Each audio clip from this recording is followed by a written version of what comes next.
what's up, social media family? It's Chris, your favorite coach, back at you again, your favorite coach, your favorite host. Whatever I am to you, I am your favorite. I know that for sure.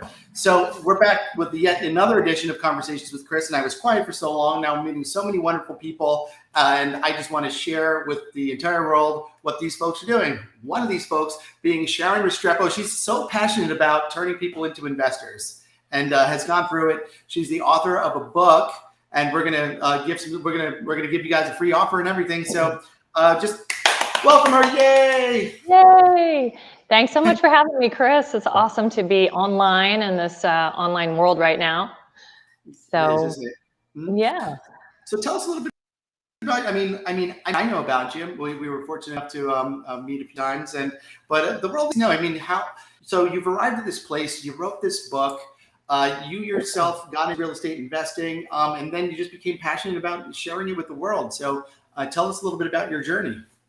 Yeah, so I have been fortunate enough to be able to do what I love to do. I love real estate investing, pretty much everything about it. And but that wasn't always the case. A million years ago, I married my high school sweetheart. I had met when I was 16. So I married very young. And unfortunately for me, a few years later, well, this isn't the unfortunate part, but a few years later, my husband decided he wanted to do real estate investing. And, you know, I had grown up in a home with a father that was a miser and fearful and, no, you work your entire life for someone else and, you put your money in the bank and you don't take any risks. And it was just, fear mongering. So, that really affects you. And so I thought real estate investing is way too risky. I'll never do this. I was not that supportive wife. So my husband came up with this foolproof plan to, get me to do it. He thought, well, you probably need all the real estate licenses to make you feel comfortable. I'm like, yeah, I need all the real estate licenses. I'm sure you have to have those. And so he talked me into getting all my real estate licenses at night. This is 25 plus years ago. We didn't have online anything. And so I started going to school at night. I got every license. I thought, hey, I need every license on this list if I'm going to be a successful real estate investor. And it turns out you only need your driver's license. And I don't even think you need that today now in the internet world, right? So, but he came up with this plan that we take our home that we had bought as newlyweds. We stepped into a pre-construction opportunity. So we had a lot of equity. He said, why don't we sell this? Take the equity, buy a fixer-upper, move into it, fix it up, sell it, take the combined equity. Let's do this a few times till our home is owned free and clear, and then you can quit your job. You start running the real estate investing, and then when we're making enough money, I'll quit my job. So this was a long-term type of plan, but for me, who've been sold on don't take any risk growing up, I said, I can do this. I can wrap my head around this. And so that's what I did. I got all the real estate licenses and now, boom, we put our house on the market. And literally 2 weeks later, my husband was killed in an accident. And so now I'm 25 years old, 26 years old at this point, and my entire plan, my entire life as I knew it just ended. Fortunately for me, my background was real estate paralegal. And so although I loved what I did not care to do it for the people I was doing it for the rest of my life. So with this combined misery, in every area of my life, I quit that job and I jumped into real estate investing, really just, every waking moment in order just to not be in the misery that I felt I was. And it turns out his passion became mine. And,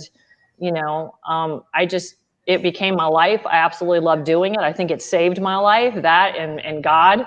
And so here I am today. Now, many years later, remarried, amazing man and beautiful children and, nothing I would have ever imagined. And so I got the privilege being a young woman in a man's world a million years ago to be asked to speak. And so that kind of opened doors. And then because a young woman was doing this, the people in the audience were like, well, will you teach us? Will you show us? Will you write some courses? And so I kind of just got asked and I started doing that until the point where I was able to travel and teach audiences all over the country. And so one of the things I put together was this book called Exposing the Truth Behind the Lies of Real Estate Investing. It's 10 chapters. I basically took the top 10 questions that are basically all myths that keep people from either starting to be an investor or being successful as an investor. They quit before they even get started because of these lies, these myths. And so it's just a book to really educate investors and wannabe investors and expose the real truth behind it. So I think that, that lack of education is obviously going to hold you back no matter what industry you're in, right? Yeah, well, I mean, growing up in a risk-averse environment, I think that's pretty common, right? We're kind of grow up in this world, this society where we're really taught to avoid risk. We're looking for the stable thing, the surefire thing. Kind of go to the school that mom wants you to go to, and get the job that dad recommends, and do 30 years and all this kind of stuff. So it's not uncommon. I mean, but something you felt at some point. You felt comfortable with it at some point. I mean, what was it about real estate investing that was different than other risks that you thought you might be taking? What made you comfortable with it coming from that background? I don't think that I have the typical answers that you would ask someone, because when I jumped into real estate investing, it's not that it suddenly didn't become risky. It was that my emotional state of mind, my mental state of mind was that there is nothing that could happen to me that would leave me worse than what I am right now. You could take everything from me and it wouldn't matter, because I felt like I had already lost everything. I had no more to lose. So I don't ever wish my starting circumstances on anyone. I think that more people will follow me, and then 5 years into it, they're like, Sharon, I'm ready to start. I'm like, well, what happened? It's been 5 years. I got fired. Like, that was my tragedy, right? And so it might feel like a tragedy, but it's probably the best thing that happened to you, because it's a thing you've been wanting to do, but you always had these other excuses, and now that's gone out of the way, and people stay in this security of a job. I think these are just false places that we think we have job security. We think we need, all these insurances, or they're not available any other way, or, we're limited by our false beliefs. And so I wish I had a really good answer for you that other people could go, yeah, I'll duplicate that. But I think you answered it. I think it sounds like it was a rock bottom. It was kind of like, in a place where you have nothing to lose, what's really the risk that you're putting on the table, right? Right. When you have nothing, so that's what it sounds like it is for you. And that's you hear those rock bottom stories quite often that were kind of catalysts to get people into the next phase of their life.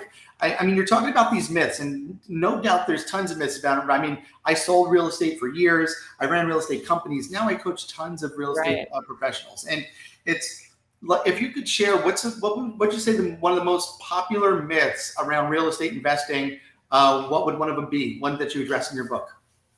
Well, one of the top ones is that you have to have a real estate license to be an investor. And although that is absolutely a myth, I do encourage people to get the real estate license. I think that licensed investors versus investors that are licensed, right? I think investors that are licensed make a lot more money. They have a lot more legal opportunity to make money. And I happened to get my license first because I thought I needed it, just like the myth. And turns out I didn't. However, it's been a real blessing for me in every area of the business. So, I think you have the opportunity to decide whether you want the license or not. Yeah. But that is definitely, I go into that in the book, one of the biggest myths. Yeah, I found too, and when I was in real estate sales, a lot of investors choose not to get licensed, or have, if they have a partnership where one person will get the license. The reason being is because with the license comes a certain ethical obligation, particularly if you're a realtor and there's a code of ethics and things like that, where some investors would prefer not to get the license because I guess there's not that ethical obligation of having to, get a homeowner the most amount of money for their house necessarily. So with regards to having a license, what opportunities specifically do you think open up as an investor when you have a license that don't exist when you don't? Okay, when you don't great question. The biggest opportunity is like the foundational course that I love to start my investors off. And my goal is to take my investor students and take them all the way to being a real estate investment business owner, not a self-employed person the rest of their lives. But the starting point is wholesaling, where it's the least risk for great money. And so the biggest opportunity that you have with your license is that you are limited without the license to only making money on the deals that you are personally signed on the dotted line on that contract, right? Because legally with, wholesaling a contract or buying, fixing, and selling the home, it's your home. You don't have to be licensed to make the money. But if I want to make money on a deal you have tied up, Chris, with an investor that I know, There is no legal way for me to do that unless I also tie up your contract and flip the paperwork. But with my license, I can connect you to for a fee. And the beautiful thing about being licensed is commissions are not regulated. It's actually illegal to say, well, the standard is 6%, although you hear that, price right? fixing. Yeah, that's right. Actually, So exactly, right? So that is the best thing about the industry for real estate licensed people. Stop capping yourself at 3 and 6%, and coming into that false belief. I can add whatever fee on that I feel the value, is there in the deal, or my value that I bring to the table, and it's disclosed. And as long as it's still a deal for the end guy or girl, it's a deal. But that is the number one reason. So I can connect anyone. I don't have to actually sign on that dotted line. I don't have to take a risk.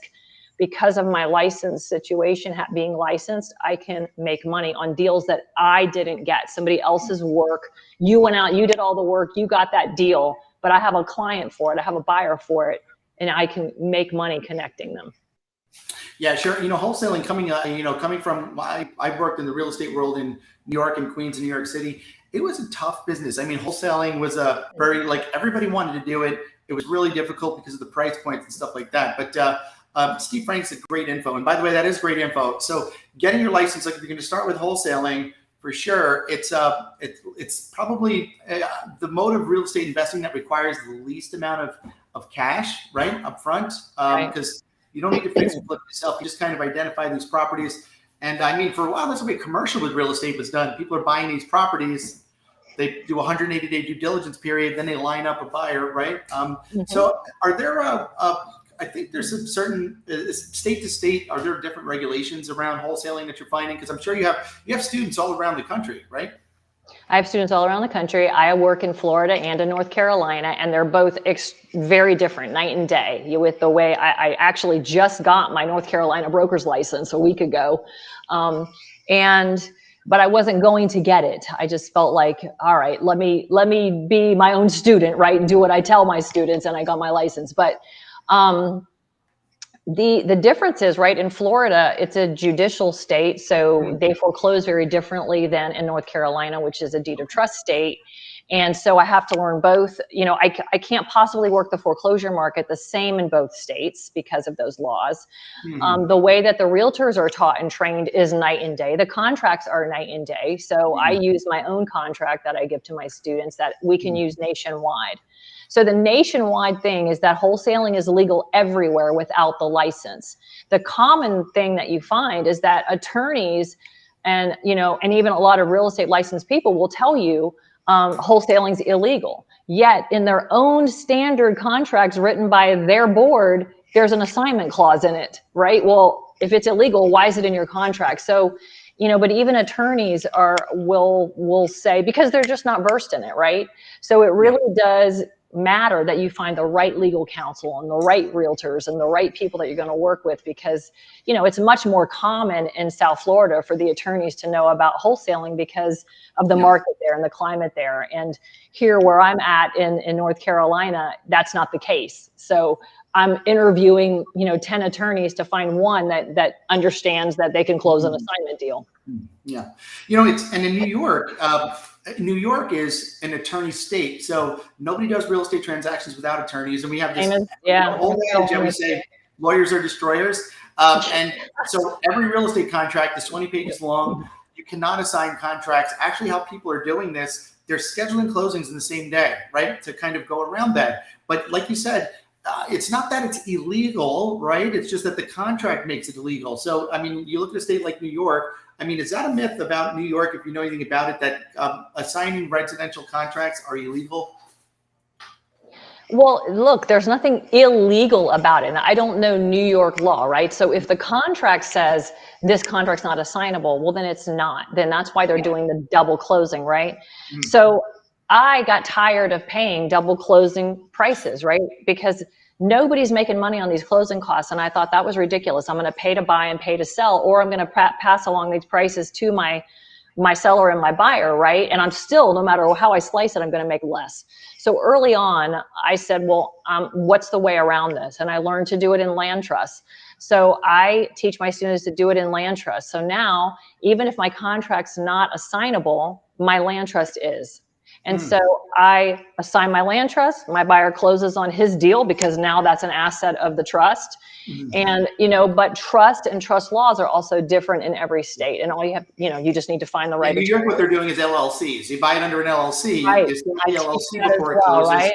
So you sell 100% membership of the LLC. Exactly. So there's always a legal way to skin the cat. I try to teach all of those ways because it is different in other places. And just like you're saying. That's awesome. And I did, guys, I did post in the comments. Sharon's got a free gift for you guys. Just go to SharonExposesTheTruth.com. There's a link down there in the comments if you're tuning in. If you're watching it on playback, you'll have access to that too. Sharon, what's next for you? What can people look forward to hearing from you? I know you got several courses and coaching programs that people can kind of plug into. What's next on the horizon for you? Well, what's next on the horizon for us is just getting more familiar with North Carolina. We just recently, within the last couple of years, come into this market as well, and heading into the commercial space. And so we want to, we love just teaching our students and in our investor world how to duplicate what we do that's proven, so we kind of act as the guinea pig first, say, don't do this and do this. And so we're just, we just are climbing that ladder just like everybody wants to. And, as long as I'm a few steps ahead, I can teach those who are a few steps behind. Oh, for sure. We say, look, success leaves clues, so does failure. So take the shortcut. If you're considering getting into real estate investing, you want to find out what there is available to you. Get in touch with Sharon. Get in touch. You're pretty easy to get in touch with. You've got all these things available to people. You wrote this book. Is there anything? Is there anything pressing? Any parting words that you'd want people to hear that for sure they shouldn't get off this conversation without hearing?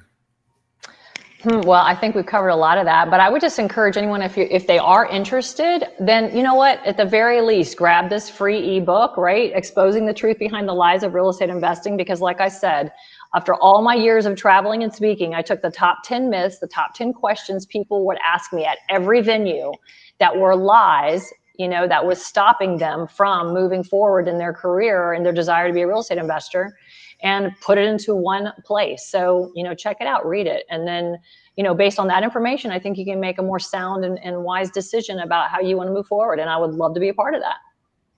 It's awesome. Knowledge is power. It could start and end with Sharon. Join the journey. Thank you guys for joining us today. Thank you so much, Sharon, for popping on and sharing your wisdom. You definitely dropped some pearls today. We have, Steve Frank said, great info. That was nice. That was nice of you. Great info. And sometimes it's only, Jim Rohn talks about, we hear little pieces. It's like unlocking a combination lock. So you never know that maybe somebody out there listening and you gave them that last number for the combination lock, and it's going to open up a whole new world of possibilities. So thanks again for joining us. Appreciate it. So true. Thanks, Chris. I really appreciate it.